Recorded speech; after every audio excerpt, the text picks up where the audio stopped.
mezzo del cammin di nostra vita mi ritrovai per una selva oscura che la diritta via era smarrita.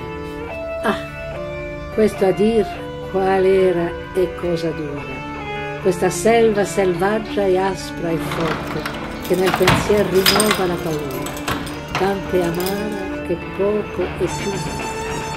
Ma per trattarne il ben ch'io vi trovai, dirò dell'altra cose che io vi ho scorto.